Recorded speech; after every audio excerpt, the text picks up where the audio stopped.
On demande ici de calculer l'intégrale de 0 à pi sur 2 de x sinus x dx.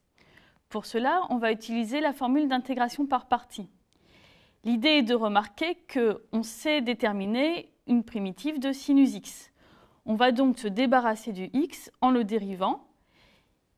Ici, on va donc appliquer la formule écrite ci-dessus à u de x égale x et v' de x sera sinus x. Alors ça tombe bien, on sait effectivement primitiver sinus, donc on pourra déterminer la fonction v. Ici, on a donc u de x égale x, v' de x égale sinus x, ce qui donne u' de x égale 1. Et on choisit une primitive de sinus x, pose v de x égale moins cosinus x. Appliquons la formule. On prend donc entre crochets u de x fois v de x, c'est-à-dire x fois moins cosinus x, entre 0 et pi sur 2, moins l'intégrale entre 0 et pi sur 2, de u' de x v de x dx, c'est-à-dire une fois moins cosinus x dx. Calculons le crochet, cela donne pi sur 2 fois moins cosinus pi sur 2 moins 0 fois moins cosinus 0. Alors évidemment, ce terme-là est nul. Cosinus pi sur 2 vaut 0, donc ce terme-là est nul également. Ici, dans l'intégrale, on peut sortir le moins. Il faut donc calculer l'intégrale de 0 à pi sur 2 de cosinus x dx. On sait primitiver cosinus et on obtient donc que l'intégrale de départ est égale au crochet de sinus x pris entre 0 et pi sur 2, c'est-à-dire sinus pi sur 2 moins sinus 0, autrement dit 1.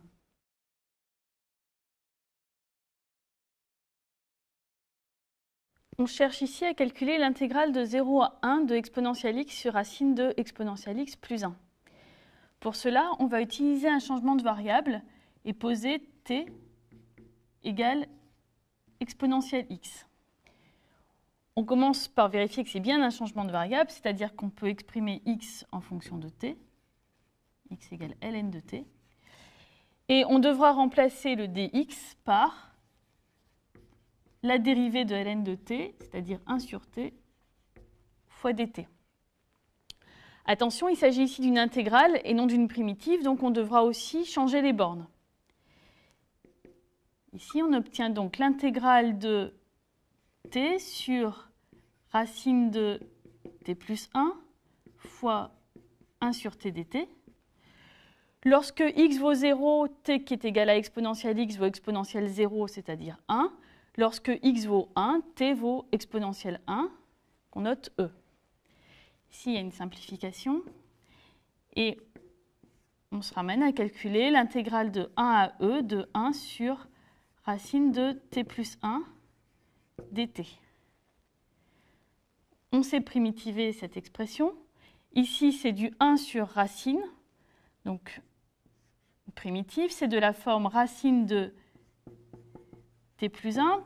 Puis on doit rectifier avec un coefficient, parce que si on dérive racine de t plus 1, on obtient 1 sur 2 racines de t plus 1, ce qui n'est pas ce qu'on a. Donc on multiplie par 2, et on prend le crochet entre les bornes 1 et e, ce qui vaut donc 2 racines de e plus 1 moins 2 racines de 2.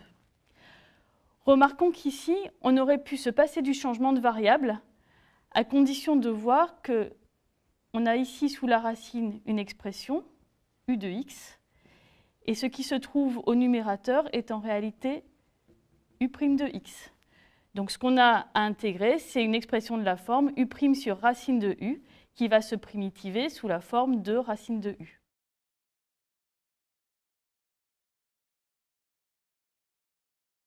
Pour calculer l'intégrale de 0 à 1 de 1 sur 1 plus x2 au carré, on suggère d'utiliser le changement de variable x égale tangente t. Donc vérifions d'abord que x se déplace entre 0 et 1. On peut bien l'écrire sous la forme x égale tangente t. En fait, on peut écrire tout nombre réel sous la forme d'une tangente t. C'est bien un changement de variable puisque t s'écrit alors arc tangente x. dans l'intégrale, le dx devra être remplacé par la dérivée de tangente t, c'est-à-dire 1 plus tangente carré t dt. Remplaçons. On obtient l'intégrale de 1 sur 1 plus tangente carré t, le tout au carré, fois 1 plus tangente carré t dt. Il faut également changer les bornes. Lorsque x vaut 0, t vaut arctangente 0, c'est-à-dire 0. Et lorsque x vaut 1, t vaut arctangente 1, c'est-à-dire pi sur 4. Ici, on peut simplifier. On a donc à calculer l'intégrale entre 0 et pi sur 4 de 1 sur 1 plus tangente carré t. Et si on remplace la tangente par sa définition, c'est 1 sur 1 plus sinus carré t sur cosinus carré t dt. On peut encore simplifier un petit peu. On remarque que si on multiplie en haut et en bas par cosinus carré, on obtient cosinus carré sur cosinus carré plus sinus carré qui vaut 1. Donc en fait, on a à calculer l'intégrale de 0 à pi sur 4 de cosinus carré t dt. Pour se ramener à des fonctions qu'on sait primitivées, on va linéariser le cosinus carré à l'aide d'une formule trigonométrique. Donc ici, on doit se souvenir que cosinus carré t, c'est égal à 1 demi de cosinus de t plus 1.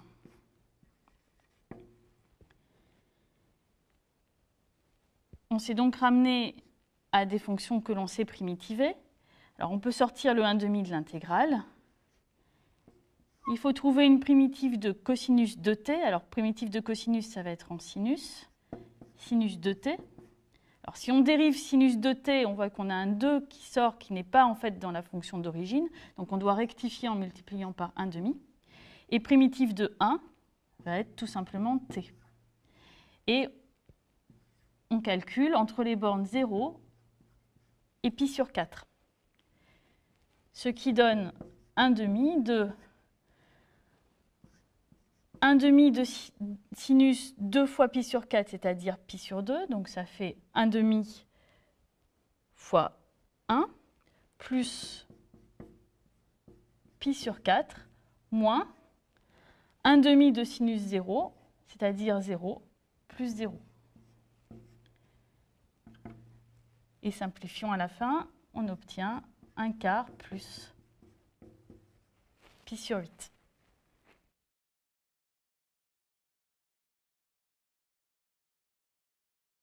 On va maintenant calculer l'intégrale de 0 à 1 de 3x plus 1 sur x plus 1 au carré. C'est donc une intégrale de fraction rationnelle. Et pour la calculer, on va essayer de commencer par simplifier l'expression qui est sous l'intégrale. C'est-à-dire réécrire de façon différente 3x plus 1 sur x plus 1 au carré. Alors c'est une fraction rationnelle, on peut la décomposer en éléments simples, c'est-à-dire l'écrire sous la forme a sur x plus 1 plus b sur x plus 1 au carré. Et donc ici, on va chercher les coefficients petit a et petit b. C'est valable pour tout x différent de moins 1. Alors, cette expression-là qu'on veut obtenir à la fin, on peut la réécrire en mettant tout au même dénominateur, ce qui donne a fois x plus 1 plus b sur x plus 1 au carré, c'est-à-dire ax plus a plus b sur x plus 1 au carré. On cherche donc a et b tel que pour tout x différent de moins 1, on a l'égalité 3x plus 1 sur x plus 1 au carré égale ax plus a plus b sur x plus 1 au carré. Puisque c'est vrai pour tout x, on peut identifier les coefficients. Ici, le coefficient du x au numérateur est égal à 3. Il doit être égal à a. Donc on a obtenu a égale 3. Le coefficient constant du numérateur est égal à 1. Il doit être égal à a plus b. Donc on a a plus b égale 1, ce qui donne b égale 1 moins a, c'est-à-dire moins 2. Donc on a réussi à écrire 3x plus 1 sur x plus 1 au carré sous la forme d'une somme de deux fractions rationnelles, un petit peu plus simple à primitiver. Donc on a calculé l'intégrale entre 0 et 1 de 3 sur x plus 1 moins 2 sur x plus 1 au carré dx. Alors l'intérêt, c'est qu'on a maintenant des fonctions qu'on sait primitiver. Ici, c'est de la forme 1 sur x plus 1, on va primitiver en logarithme. Ici, de la forme moins 1 sur x plus 1 au carré, on va primitiver en 1 sur x plus 1. Donc, on obtient que l'intégrale qu'on cherche à calculer est égale à 3 fois ln de valeur absolue de x plus 1 pris entre 0 et 1, moins 2 fois, donc on a moins 1 sur x plus 1 au carré à primitiver, donc ça donne plus 1 sur x plus 1, toujours pris entre 0 et 1. Alors si on explicite les crochets, on obtient 3 ln de valeur absolue de 2, c'est-à-dire 3 ln de 2, moins 3 ln de 1, mais ln de 1, ça fait 0, plus 2 fois 1 sur 1 plus 1, moins 2 fois 0, 1 sur 0 plus 1, c'est-à-dire 3 ln de 2, moins 1.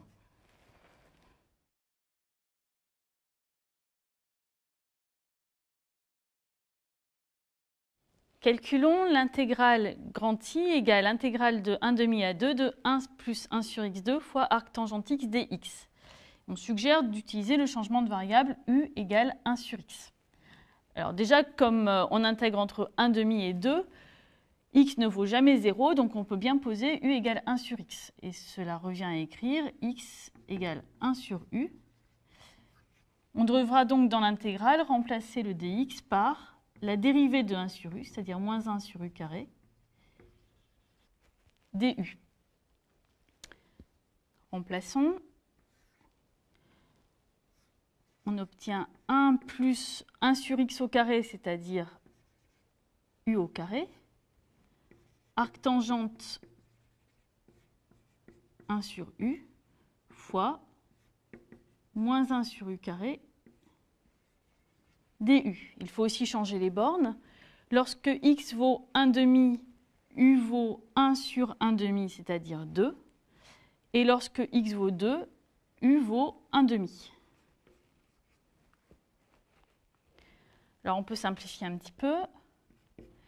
Ici, on a un signe moins à l'intérieur de l'intégrale qu'on peut utiliser pour changer l'ordre des bornes, puisqu'on sait que l'intégrale de a à b, c'est moins l'intégrale de b à a. Donc en fait, on va intégrer de 1 demi à 2.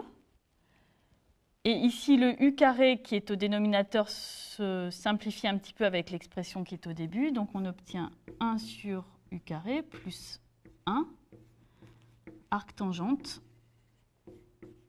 1 sur u, du. Alors, on a à peu près la même expression que celle dont on est parti, sauf que dans l'arc tangente, on a 1 sur u. Alors, souvenons-nous d'une formule trigonométrique. Arc tangente 1 sur u, c'est égal à pi sur 2 fois le signe de u, moins arc tangente u. Ici, le u varie entre 1 demi et 2, il reste donc positif. Donc, le signe de u est égal à 1. Et on peut remplacer arc tangente 1 sur u par pi sur 2 moins arc tangente u. Ce qui donne donc l'intégrale de 1 demi à 2 de 1 sur u carré plus 1 fois pi sur 2 du moins l'intégrale de 1 demi à 2 de 1 sur u carré plus 1 arc tangente u du. Et on reconnaît exactement l'intégrale i dont on est parti au départ.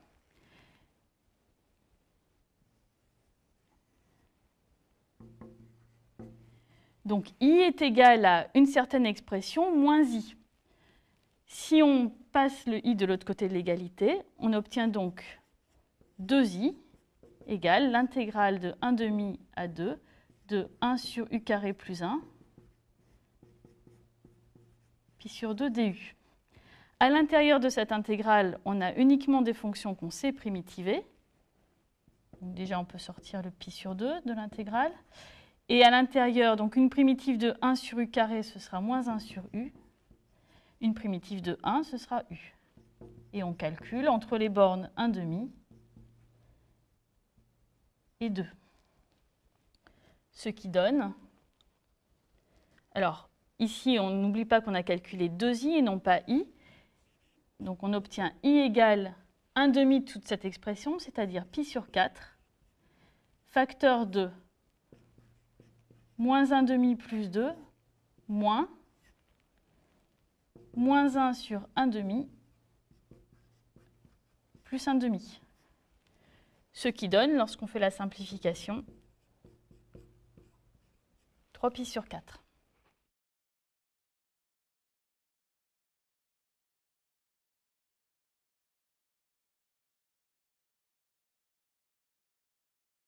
On a déjà calculé l'intégrale entre 0 et 1 de 1 sur 1 plus x carré au carré dx. On avait alors utilisé un changement de variable. On peut en fait calculer la même intégrale par une méthode différente, et pour cela, on aura besoin d'introduire l'intégrale grand J égale l'intégrale de 0 à 1 de 1 sur 1 plus x carré dx. On va transformer cette expression pour retrouver l'intégrale grand I. Pour cela, on va utiliser une intégration par partie. On va remarquer que 1 sur 1 plus x2, c'est aussi 1 sur 1 plus x2 fois 1. Et on va dériver cette partie et primitiver celle-là. Donc, on pose u de x égale 1 sur 1 plus x carré. V' de x égale 1. On doit dériver u. Alors, dériver u, c'est un quotient, donc 1 sur une fonction. La dérivée, c'est 1 sur moins 1 sur alors, le carré du dénominateur, 1 plus x2 au carré. Et puis, on doit multiplier par la dérivée du dénominateur, qui était 2x. Et on primitive la fonction 1, on va poser v de x égale x. La formule d'intégration par partie nous dit donc que j est égal au crochet de u de x, v de x, c'est-à-dire x sur 1 plus x carré, pris entre 0 et 1, moins l'intégrale de 0 à 1 de u' de x, v de x dx. Donc moins 2x sur 1 plus x au carré, fois x dx. Le crochet est égal à 1 demi. Et ici, dans l'intégrale, le moins qui est à l'intérieur de l'intégrale se compense avec celui qui est à l'extérieur. Donc, on a calculé plus intégrale de 0 à 1 de 2x carré sur 1 plus x carré au carré dx. Ici, on peut en fait écrire 2x carré sous la forme 2x carré plus 2 moins 2. L'intérêt, c'est qu'on fait apparaître du 2x carré plus 2, c'est-à-dire 2 fois x carré plus 1, qui peut se simplifier avec le dénominateur. Finalement, j est égal à 1 demi plus intégrale de 0 à 1 de 2x carré plus 1 sur 1 plus x au carré, c'est-à-dire 2 sur 1 plus x2, moins l'intégrale de 0 à 1 de 2 sur 1 plus x2 au carré dx. Ici, on retrouve en fait exactement l'intégrale j qu'on est en train de manipuler, 2 fois l'intégrale j. Et là, c'est 2 fois grand I. Donc l'égalité, c'est j égale 1 demi plus 2j moins 2i. Ce qui donne i égale 1 quart plus 1 demi de j. Alors, il reste quand même à calculer j. J, c'était par définition intégrale de 0 à 1 de 1 sur 1 plus x carré dx. Mais en fait, on sait primitiver 1 sur 1 plus x2. 1 sur 1 plus x2, c'est la dérivée d'arctangente. Donc J est égal au crochet de arctangente x pris entre 0 et 1, c'est-à-dire arctangente 1 moins arctangente 0, autrement dit pi sur 4. Et I est finalement égal à 1 quart plus 1 demi de pi sur 4, c'est-à-dire pi sur 8.